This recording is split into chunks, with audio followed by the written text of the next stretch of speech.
Often we want to group a table data into various groups and count the number of instances that fall within each group.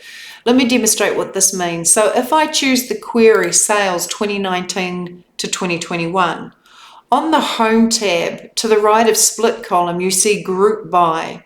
If you click the Group By, you can then actually choose to group by a particular column. So I might say, look, let's group by month. So we're going to group by month, and we're going to group on instances, where it's going to count the number of rows per month and give it the column name instances. So when I click OK, I can see how many instances fell in January, February, March, April, May, June, July. Let's delete the group step and have a look at other ways of grouping. Instead of grouping by month, I might decide I want to group by brand and how many instances per brand. So on the Home tab, I go Group By. I ask to choose the brand column, though it's picked it up because I've already got it highlighted.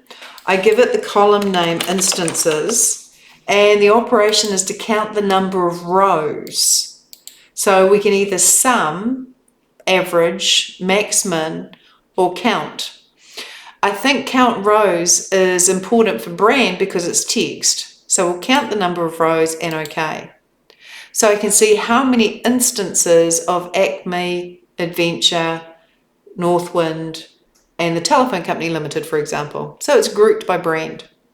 Let's delete that step and let's have a look at grouping by something else. Now, what I'm going to do is select country. And what I want to do here is go Group By. And I want to group the rows by country.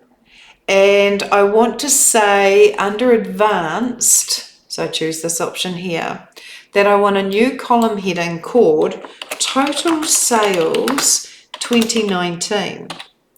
And I want to sum the column Sales 2019. So this is going to create a new column. It's going to group and create a new column. Now let's add another column, add aggregation, Total Sales 2020, and I want it to sum the 2020 sales. Add another aggregation, Total Sales 2021, and I want to sum the 2021 sale. All right, so this is getting a little bit more advanced, but we're still grouping by country, but we're creating 3 new columns that are going to sum and OK. And so here you have 3 countries, and we've totaled or summed the sales for 2019, 2020, and 2021.